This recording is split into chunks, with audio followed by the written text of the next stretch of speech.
Hey everyone, Mike here from MyKeyReviews. In this video I'm going to be showing you the Neewer GC21B Inflatable LED light stick. Just a quick disclosure, I had received 2 of these units to review, test and basically produce a small video.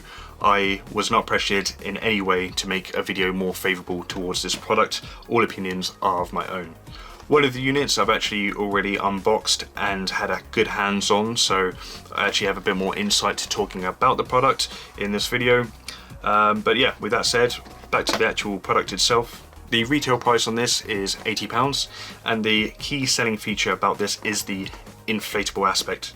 So in its deflated state, it basically goes into a really small compact size, easily put into a photography bag.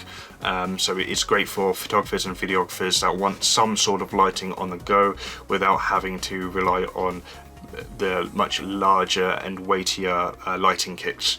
The caveat to that is obviously this is not going to be as useful as more powerful lighting or strobes, but still a lot of people will be able to make this work. 21 watt output is plentiful.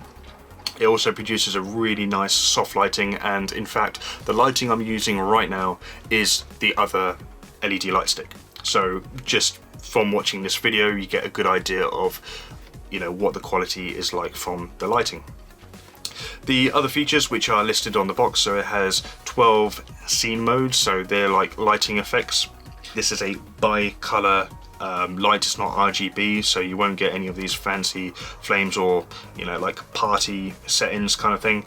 It also has 320 LEDs along the strip. It has a 2500 mAh battery, which on 100% brightness you should be able to get about 55 minutes of use. And as mentioned as well, this is a bi-color light, so the correlated color temperature is between 2700 Kelvin to 6500 Kelvin. Anyway, let's get to the unboxing.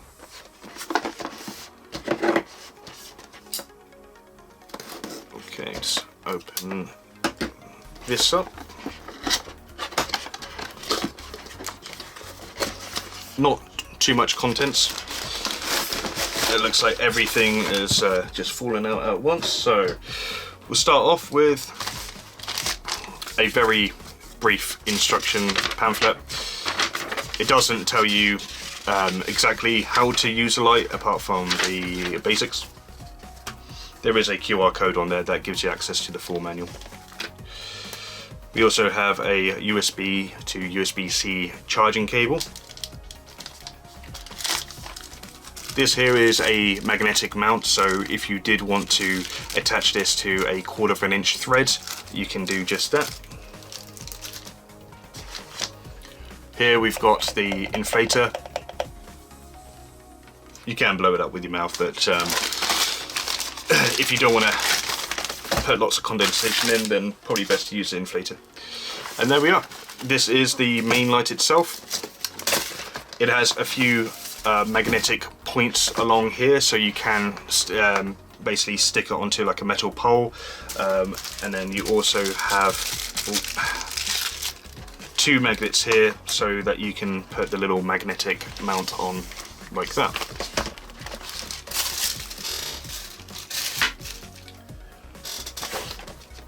Before I inflate this, I'm going to show you how to use this, because this is going to get a bit too big for my setup here. So first of all, you want to hold down the power button and then release. Once it gets to this screen here, you then want to hold it down for 3 seconds.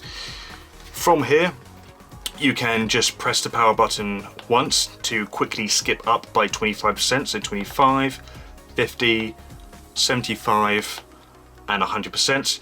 You can also individually go by 1% increments by pressing the brightness down or up. You can also adjust the Kelvin by pressing the Kelvin minus button or Kelvin plus. If you want to activate the lighting effects, you just double click the power button quite quickly like that, and then you want to press K plus to go through all the modes here. And it really is that simple. On the back here you've got the USB-C charging port. and on the front is where you inflate it. If I can find where the inflator is, there it is. All you want to do, just open this, insert this, just keep pumping.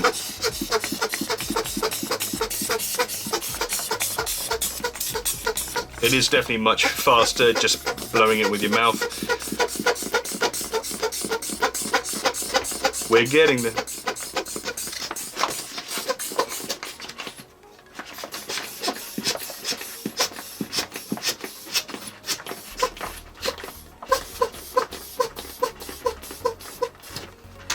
There we are, and we are done. So you can see from here as well just how nicely diffused the lighting is. If you want to deflate it, just open this up, or if I can get the angle right, and just press this button down. And then you can just roll it up. But I'm going to pump it back up just for a second. And to wrap up this video, just a handful of things I want to mention. First of all, giving you an example of what it's like using these lights to light up a person rather than just an object, as you've been seeing throughout the video. You can see just how nice and soft that lighting is on the skin. Even if I were to take one away, just bear in mind this camera is exposed to a 2-light setup. You can see just how nice and soft that light is. Yeah, so regardless of if you're doing like product videos or photography or doing stuff with people, these lights are great for that. So very versatile. Obviously you may be limited to the power depending on what your project is. The next thing, obviously, just how lightweight this is, which is fantastic. It really is so light, and even if someone to accidentally drop it, it literally just bounces straight back up. If you were to drop it on something quite sharp, then it probably would pierce it, but in most scenarios you probably won't find that happening. If you're getting friends to hold it, make sure that they hold it on the control panel here, because this just gets warm. It doesn't get hot like the rest of it, and they do have plenty of warning signs. Ooh, where is it? There he is. Just to tell anyone who's using it that this can get hot, and this little adapter here, that gets really hot as well if you've got that on. And yeah, so as for improvements for future models, I would love to see an RGB model of this. That would be fantastic. Also, if they could implement a some kind of mounting system on the very base, that would be also wonderful. Like maybe you could stick a weight on it so that when you plonk it down it just stays upright, because at the moment I've just got it leant against these two panels. And the other thing as well would be nice is to be able to stick it directly on top of a tripod rather than get, say, like a tripod or a boom arm and or a ball head with the line put at a 90-degree angle to then attach it. I would like to literally just plonk it on, screw, or you know, get a quick release adapter. Nice and simple kind of thing. But other than that, these are really good lights. I can't deny that. They are genuinely very good, and I'm sure with you guys watching this video, you could probably agree with that as well. And the final thing is, I'm just going to deflate this in a bit more view. So I'm going to turn this off. You should really let it cool down before doing it. Just hold this button down, and then whilst you're holding it down, just want to start from the other end and just roll. Keep rolling, squeezes out the air, and then before you know it, you've got the light in a really compact state. How good is that? Anyway, hopefully this video has helped, and thank you for watching. See you on the next one.